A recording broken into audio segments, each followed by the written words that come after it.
ሄሎ ኢሳት ቴሌቪዥን። ሄሎ ማን እንበል? ከየት ነው? ሄሎ ኢሳት። ኢሳት ነጻ የህዝብ ሚዲያ ወትሮም ቢሆን የህዝብ አይንና ጆሮ እንደመሆኑ ይህንን የህዝብ ቅሬታ ማስተናገጃ መድረክ አሰናድቷል። በዚህም ያጋጠሙትን ወይም ያስተዋሉትን የመልካም አስተዳደር ችግር፣ የሙስናና የጉዳይ ገዳዮች ጉድኝት፣ የመብት ጥሰትና ስልጣንን ያለአግባብ የመጠቀም ጸረ ዲሞክራሲያዊ አሰራሮችን ይጠቁሙን። የሚመለከተውን የመንግስት አካል በማነጋገር ተጠያቂነት የሚሰፍንበትን መፍትሄ እናፈላልጋለን። በስልክ ቁጥሮች 0901 4588 45 ወይም 0901 45 11 45 በተጨማሪም በ0944 02 11 11 ይደውሉ። ልናስተናግደው ዝግጁ ነን። ኢሳት ነጻ የህዝብ ሚዲያ።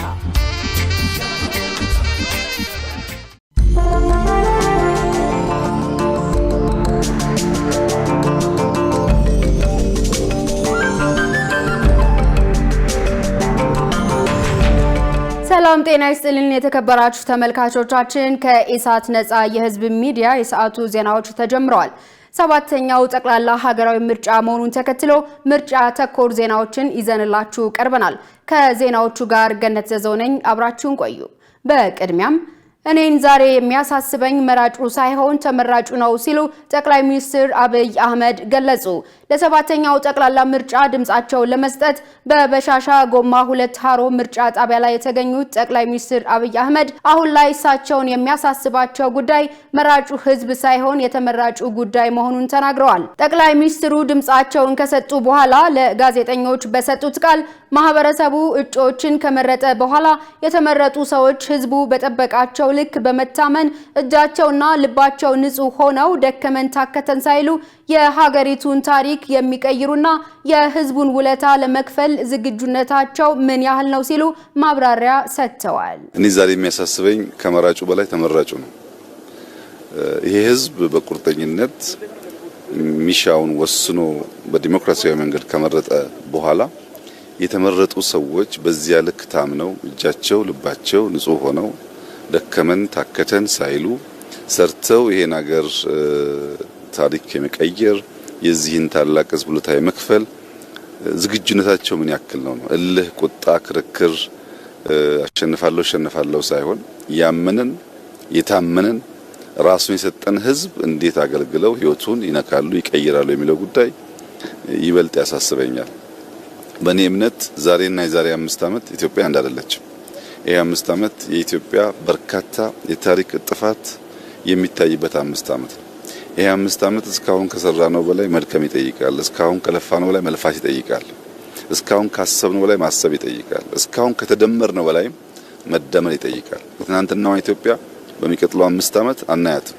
የተቀየረች የተለወጠች ቢያንስ የማትለምን ራሷን ችላ የምትቆም በከባቢው አንከር የሆነች ሀገር ለማየት ብዙ ልፋት፣ ብዙ ድካም፣ ብዙ ስራ ይፈልጋል። እነዚህ እንመረጥ ባዮች ከየትኛውም ወገን ይሁኑ ይህ ታላቅ ኃላፊነት ገብቷቸው ዝግጁ መሆናቸው ያሳስበኛል። እኔ በግል ያሳስበኛል።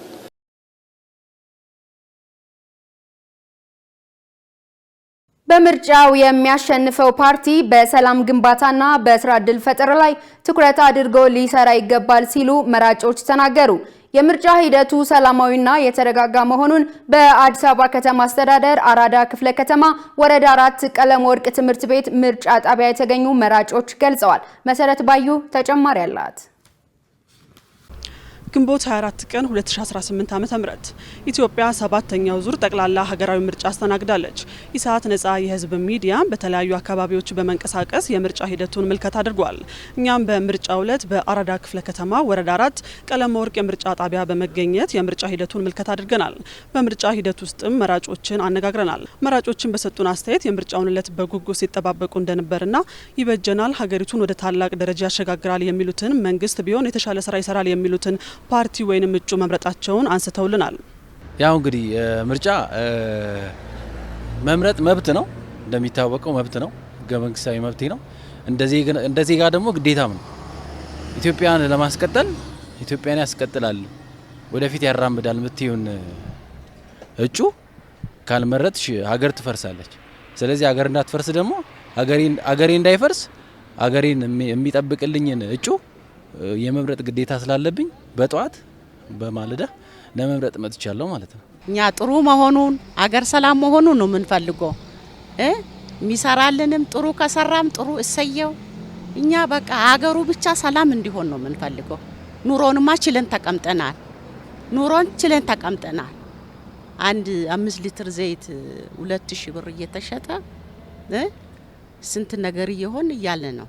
ስለዚህ ችለን ሰላም ብቻ ነው የምንፈልገው። ሰላሙን ይስጠን። ምርጫው አሪፍ ትንሽ ወረፋ በዛ እንጂ አቀባበላቸውም አሪፍ። ከዚህ ምርጫ አሪፍ ነገር ነው የምንጠብቀው። ምርጫው በጣም ደስ የሚል ስርዓት ባለው መንገድ ነው እየተካሄደ ያለው። ሁላችንም በቂ ገለጻ እየተደረገልን በሚስጥር ቦታ ላይ የምንፈልገው መርጠን ቦክስ ውስጥ አስገብተናል። ከዚህ የተሻለ ሀገራችን ተቀይራ እንድናይ ነው የምንፈልገው። አሪፍ ነው፣ በዚህ ቢቀጥል አሪፍ ነው። መራጮቹ በሰጡን አስተያየትም ከስራ እድል ፈጠራ፣ ከሰላም ግንባታና በሌሎች ጉዳዮች መንግስት ቢሆን ሊሰራል የሚሉትን መምረጣቸውን አንስተውልናል። ተመራጮች እንግዲህ ሀገሪቱን ማሳደግ የሚችሉ የህዝቡን ስሜት ተረድተው በህዝቡ ስሜት መሰረት ማሳደግ የሚችሉ ለልማት የተነሳሱ እና እውነተኛና በፍላጎት የሚሰሩ ሰዎች እንዲሆኑ እመኛለሁ። ከዚህ ምርጫ የምጠብቀው ለነገዋ ኢትዮጵያ የተሻለ የሚመራን፣ ለወጣቱ የተሻለ የስራ እድል የሚፈጥር፣ ለኛም ለእናቶቻችን የሚያግዝ፣ ወጣቱን የሚያበረታታ እንደሚሆን ገምታለሁ። የሚመረጠው አካል ማለት ነው ምርጫውን የሚያሸንፈው። በ5 ዓመት አንድ ጊዜ እንደመምረጣችን ትልቅ ቻንስ ነው። በቃ በእንደዚህ አይነት ሁኔታ በተረጋጋ ደረጃ መተን ያለንን ሀሳብ እዚህ ገልጸን የምንፈልገውን መርጠን ነው እየወጣን ያለ ነው። በጣም ጥሩ ሰላማዊ ያለ ሁኔታ ነው ያለው። ያው ሁላችንም በውስጣችን ያለውን ለሀገር ይሰራል የምንለውን የተሻለ ኢትዮጵያ ላይ አንድ ኢምፓክት ያደርጋል የምንለውን ነገር ነው እየመረጥን ያለ ነው። ሁሉም የራሱን ሀሳብ ነው እዚህ ጋር እያስቀመጠ ያለው። እኔም በግሌ የምፈልገውን መርጫለሁ። ያው ቀጣይ እንግዲህ በተስፋ ደግሞ ያለውን ነገር እናያለን። እኔ 11 ሰዓት ተኩል አካባቢ ነው የመጣሁት። ያው ሁሉም በሰልፍ ነው ስርዓቱን ይዞ ነው ያው የመረጥ ነው። ጥሩ ነው ምርጫው፣ ስርዓቱን የጠበቀ ምርጫ ነው። ፍትሃዊ፣ ምንም የሚያስጨንቅ ነገር የለውም። ጥሩ ነገር ነው የምጠብቀው ከዚህ ምርጫ። ለሀገራችን ጥሩ ለውጥ የሚያመጣ ምርጫ ነው ብዬ ነው የማስበው ማለት ነው። ያ የሚያሸንፈው አካል በተለይ አሁን የሀገራችንን ሰላም በሚገባ መልኩ ቢያስጠብቅልን፣ ዜጎች በሰላም ወጥተው የትም ሄደው ሰሜንም፣ ደቡብም፣ ምዕራብም ምስራቅም በሰላም ሄደው መምጣት የሚያስችላቸውን ሰላም የሚያረጋግጥ ፓርቲ እንዲሆን እመኛለሁ።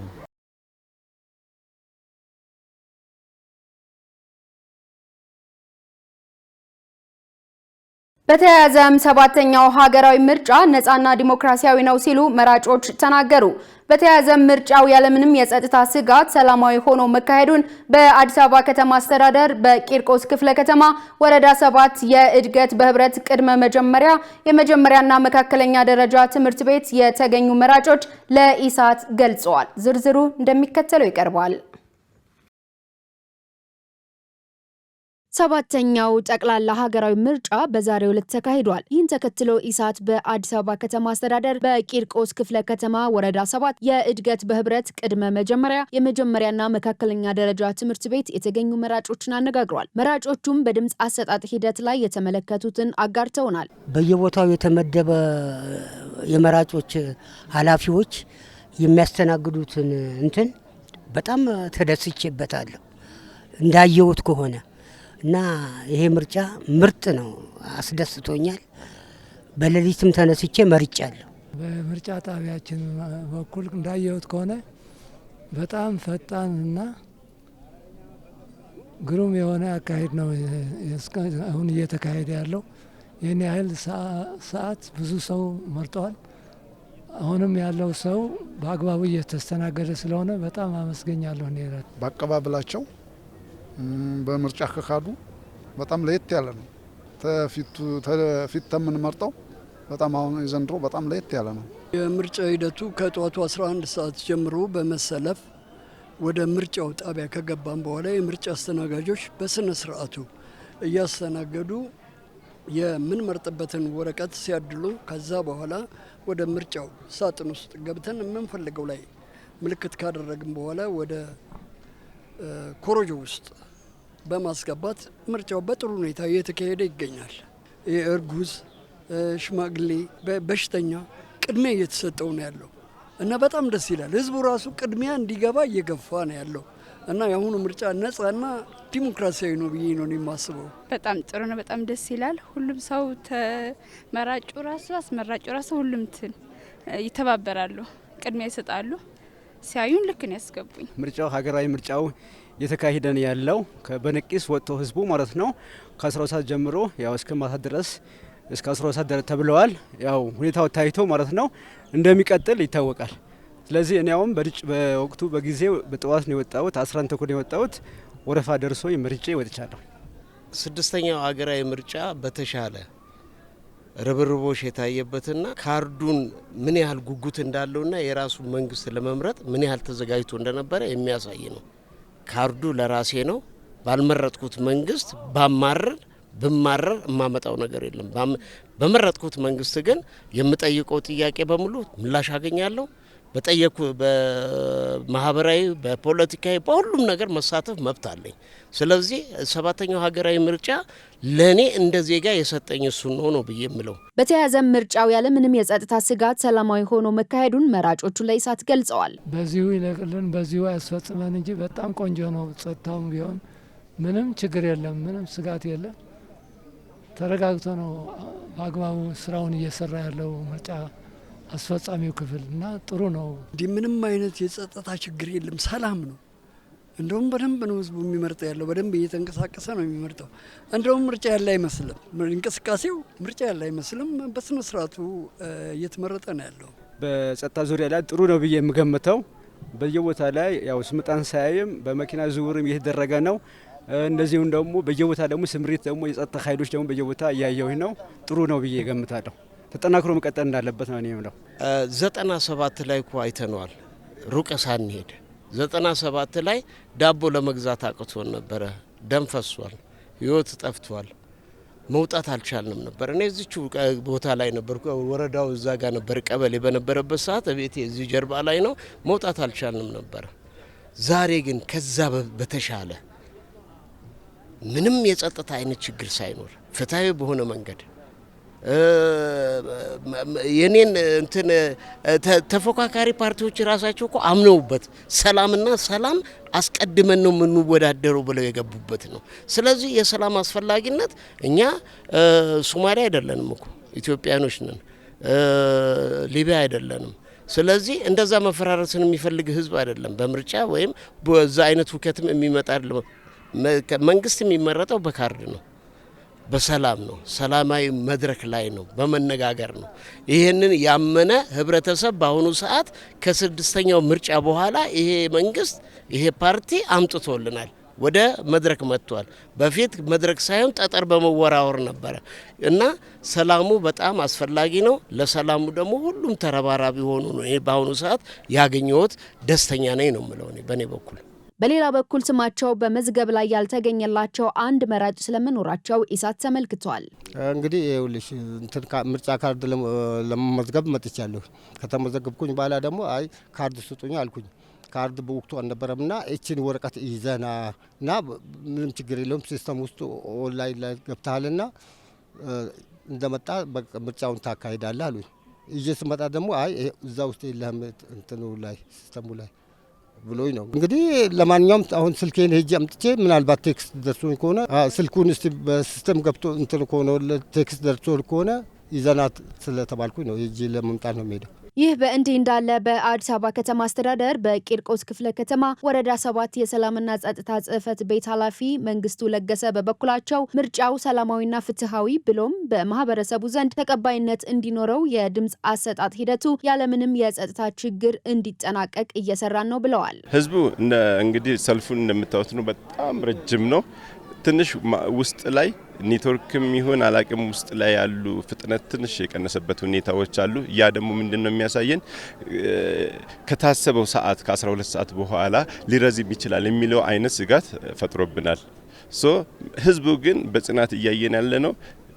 ዝናብ ቢመጣም ፀሐይ ቢፈራረቅበትም ጽናት የሚበጀው መንግስት ለመምረጥ የተዘጋጀ ነው የሚመስለው። እኛ ግን ህዝቡ ያለምንም ፍርሃት ያለምንም ስጋት ሰላማዊ ሆኖ በነጻነት ቆሞ የፈለገውን ያክል ቢፈጅ የሚፈልገውን መንግስት እንዲመርጥ ስራዎችን እየሰራን ያለ ነው። ምንም ኮሽታ የለም። በሰላም የሰልፉ ርዝመት ካልሆነ በስተቀር ሰላማዊ እንቅስቃሴ ነው ያለው።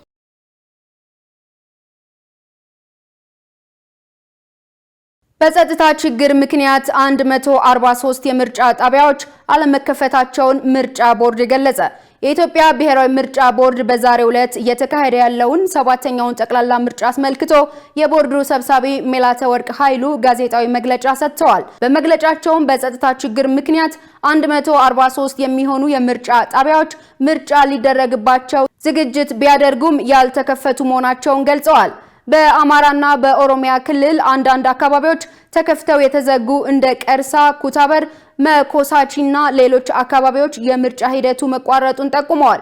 እንዲሁም በቤንሻንጉል ጉሙዝ ክልል ዘልመም እና ሰዳል አካባቢዎች የኔትወርክ ችግር በመኖሩ መረጃ ለመለዋወጥ ተግዳሮት መሆኑን ተናግረዋል። ዋና ሰብሳቢዋ በተለይም በሞባይል ስልካቸው ምዝገባ ያደረጉ መራጮች ስማቸው አለመገኘቱ የድምጽ አሰጣጥ ሂደቱን እንዲጓተት እያደረገው መሆኑን ገልጸው ችግሩን ለመፍታትና መራጮች በፍጥነት ለማስተናገድ እየተሰራ መሆኑን ተናግረዋል።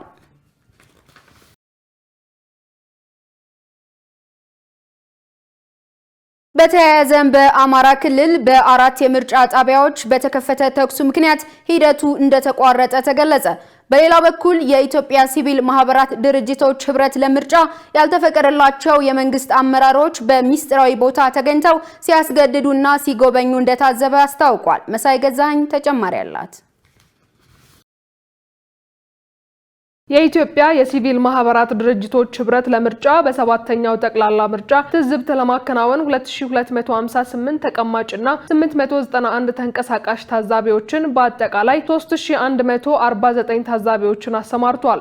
የህብረቱ ታዛቢዎች ስምሪት በትግራይ ክልል፣ በአማራ ክልል ከሚገኙ 8 የምርጫ ክልሎች እንዲሁም አከራካሪ ከሆኑ 5 የምርጫ ክልሎች ውጪ ባሉ የተከናወነ ነው። ይህ የእኩለ ቀን የትዝብት ሪፖርት መሰረት ያደረገው የህብረቱ ታዛቢዎች ተሰማሩባቸው 2258 የድምጽ መስጫ ጣቢያዎች ብቻ ነው ተብሏል። ህብረቱ ካሰማራቸው ተንቀሳቃሽ ታዛቢዎች የሰበሰባቸውን መረጃዎች አሳሳቢ ሁነቶች ላይ የተደረጉ ሪፖርቶች ላይ ተመስርቶ መዘጋጀቱን አስታውቋል።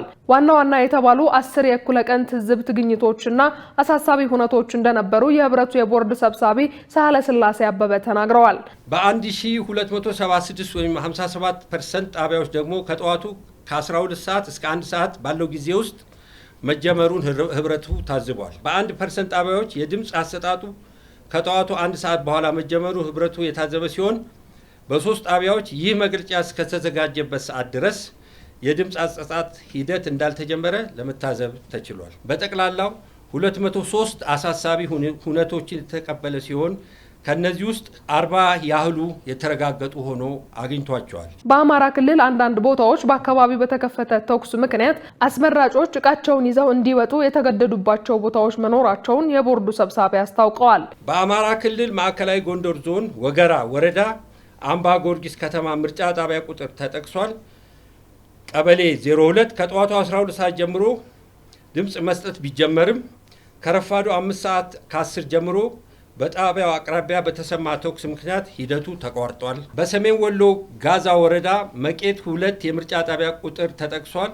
ከጠዋቱ 1 ሰዓት ጀምሮ በነበረ ተኩስ ለ40 ደቂቃ ያህል ሂደቱ ተቋርጦ የነበረ ሲሆን በዚህ ወረዳ በሌላ ጣቢያ ደግሞ ከጠዋቱ 12 ሰዓት ከ30 እስከ 1 ሰዓት ከ10 ድረስ በተሰማ ከፍተኛ የተኩስ ድምፅ ምክንያት የድምፅ አሰጣጡ ሂደት ተቋርጦ ከጠዋቱ 1 ሰዓት ከ30 በኋላ ሂደቱ ቀጥሏል።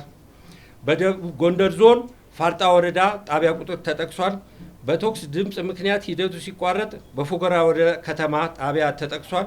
በደብረ ታቦር ከተማ ቀበሌ 4 ጣቢያዎችን በተመሳሳይ ምክንያት አስፈጻሚው ጣቢያዎቹን ዘግቶ ለመውጣት ተገደዋል። በእናቲቱ ማርያም ጣቢያ ቁጥሩ ተጠቅሷል። ደግሞ በ2 ሰዓት ከ35 በተከፈተ ተኩስ ሰራተኞች ንብረት ጭነው በመውጣት ሂደቱ ተቋርጧል። ያልተፈቀደላቸው የመንግስት ባለስልጣናት መራጮች ላይ ተጽዕኖ ሲያሳድሩ እንደነበር አቶ ሳህለ ስላሴ አክለው ገልጸዋል። በአማራ ክልል ደቡብ ወሎ ዞን ለጋምቦ ወረዳ በአቀስታ ምርጫ ጣቢያ አንድ በምርጫ ኮድ ተጠቅሷል ላይ ያልተፈቀደላቸው የመንግስት አመራሮች ገብተው አይተው ወጥተዋል። በሲዳማ ክልል ሐዋሳ ከተማ አስተዳደር ቱላ ወረዳ መሳፍንት ዘለቀ ኪራይ ቤት ምርጫ ጣቢያ በምርጫ ኮድ ተጠቅሷል ላይ ያልተፈቀደላቸው የቀበሌው አመራሮች ወደ ምስጢራዊ የድምፅ መስጫ ቦታ በመሄድ መራጮችን ሲያስገዱ እንደነበር ታዝበናል። የኢትዮጵያ ብሔራዊ ምርጫ ቦርድ እኩለ ቀን ላይ በሰጠው መግለጫ 143 የምርጫ ጣቢያዎች በጸጥታ ችግር ምክንያት አለመከፈታቸውን አስታውቆ ነበር። የኢትዮጵያ የሲቪል ማህበረሰብ ድርጅቶች ህብረት ለምርጫ በበኩሉ አሳሳቢ ተብለው ሪፖርት ከተደረጉ ጉዳዮች መካከል 163ቱ በመረጋገጥ ሂደት ላይ እንደሆኑ አስታውቀዋል። ይህ በእንዲህ እንዳለ የኢጋድ የምርጫ ታዛቢ ቡድን በአዲስ አበባ የሚገኙ የምርጫ ጣቢያዎችን ጎብኝቷል። የምስራቅ አፍሪካ በየነ መንግስታት ኢጋድ የምርጫ የታዛቢ ቡድኑ መሪ ዶክተር ስፔዚዮዛ ዋንዴራ ዛሬ በአዲስ አበባ ከተማ የሚገኙ የምርጫ ጣቢያዎችን አከፋፈትና አጠቃላይ የምርጫውን ሂደት ተዘዋውረው ተመልክተዋል። መሪዋ የመጀመሪያ ምልከታቸውን ያደረጉት በምርጫ ክልል 17 ወረዳ 3 በሚገኘው የሾላ ፓርክ ምርጫ ጣቢያ ቁጥር 1 ላይ ሲሆን በዚህም የምርጫ ቁሳቁሶች መሟላታቸውን፣ የጣቢያውን አከፋፈት ህጋዊ ስነ ስርዓትና የድምጽ አሰጣጥ ጅማሮን በቅርበት ታዝበዋል። የኢጋድ የምርጫ ታዛቢ ቡድን እየተካሄደ የሚገኘውን የድምጽ አሰጣጥ ሂደት፣ የመራጮችን ተሳትፎ፣ የምርጫ ጣቢያዎችን ለአካል ጉዳተኞችና ለአረጋውያን ምቹ መሆኑን እንዲሁም አጠቃላይ የጸጥታና የምርጫ ድባቡን በቅርበት መከታተሉን እንደሚቀጥልም የኢጋድ መረጃ ያመለክታል።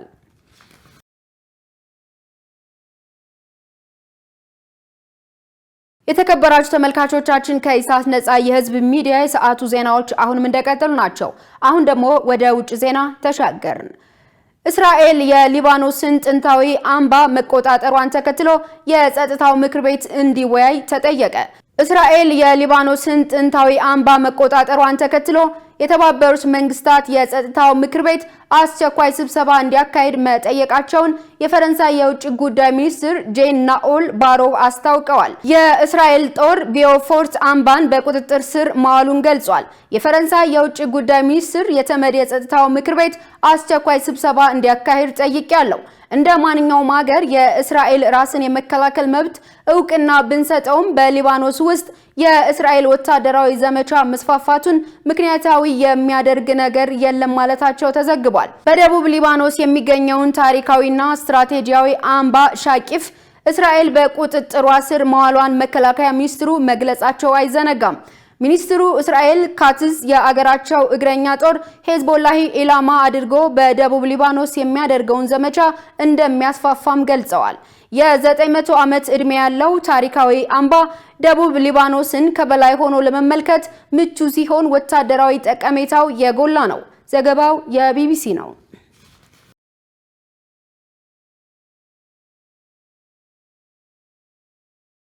አሜሪካ በባህረ ሰላጤው ላይ ጥቃት መፈጸሟን ስትገልጽ፣ ኢራን በበኩሏ የአጸፋ ምላሽ መስጠቷን ገለጸች። በሳምንቱ መጨረሻ በአሜሪካና በኢራን መካከል የተኩስ ልውውጥ መካሄዱ ሲገለጽ፣ ሁለቱም በሆርሙዝ ወሽመጥ አቅራቢያ የሚገኝ ኢላማቸውን መምታታቸውን ተናግረዋል። የአሜሪካ ማዕከላዊ እዝ የኢራን ራዳርና ማዘዣ እንዲሁም በጎሩክና ቄሸም ደሴቶች የሚገኙ የድሮን መቆጣጠሪያዎች በሳምንቱ መጨረሻ ላይ ራስን የመከላከል ጥቃት መፈጸሙን አስታውቋል። ይህ በእንዲህ እንዳለ የኢራን እስላማዊ አብዮታዊ ዘብ የአሜሪካ ጦር ሰፈር ላይ የአጸፋ ምላሽ ጥቃት መፈጸሙን ያስታወቀ ሲሆን የት እንደሆነ ግን ስፍራውን አልገለጸም። ፕሬዝዳንት ዶናልድ ትራምፕ ቀደም ብሎ የሰላም እቅዱን ማረም እንደሚፈልጉ የተናገሩ ቢሆንም ከኢራን ጋር በትክክል ለመስማማት እንፈልጋለን ሲሉ ተናግረዋል። በሁለቱ ሀገራት መካከል የሚደረገው የሰላም ንግግር እስካሁን ድረስ ፍሬ አልባ ሲሆን ግጭቶችም ቀጥለዋል። ዶናልድ ትራምፕ በትሩዝ ሶሻል ገጻቸው ላይ የሰላም እቅዱን ዴሞክራቶች፣ አፈንጋጭ ሪፐብሊካኖች እንዲሁም የፖለቲካ ሸፍጠኞች እንዲዘገይ ምክር እየሰጡ ነው ሲሉ ከሰዋል። ፕሬዝዳንቱ ዘና ብላችሁ ተቀመጡ፣ በስተመጨረሻም መሳካቱ አይቀርም፣ ይሳካል ሲሉ ጽፈዋል።